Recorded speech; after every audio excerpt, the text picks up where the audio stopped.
आज के ब्लॉग में प्रेमानंद महाराज जी के एकांतिक वार्तालाप से कुछ प्रश्न लिए गए हैं।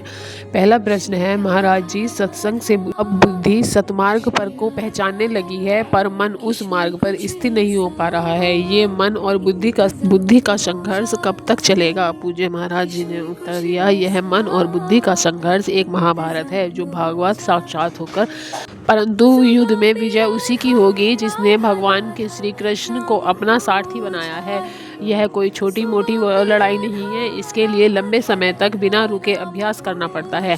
इसके लिए कुछ उपाय हैं। जब मन किसी स्थिर व्यक्ति या स्थान को भटके तो चेष्टा करें कि उसी में भगवान को देखें। बलपूर्वक मन को वहां से हटाकर अपने लक्ष्य, अपने इष्ट के नाम में लगाएं।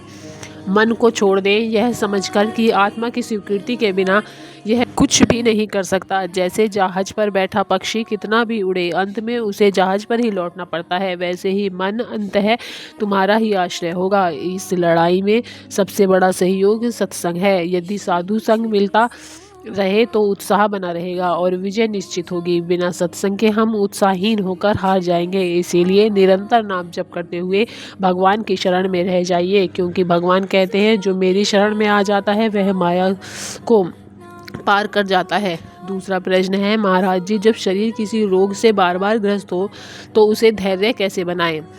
क्योंकि दिनचर्या और भजन में बहुत विक्षेप होता है।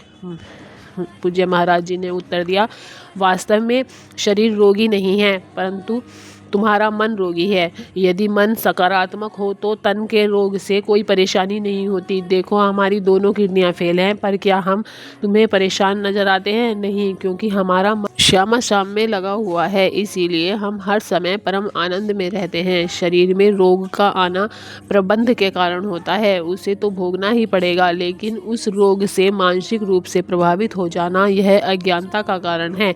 जब शरीर साथ ना दे तो पड़े पड़े राधे राधे का जप करें। जैसे कड़वी दवाई जबरदस्ती खाई जाती है, वैसे ही नाम को जबरदस्ती जपे। इससे यह होगा कि शरीर भले ही अस्वस्थ रहे, पर तुम्हारा मन प्रसन्न हो जाएगा।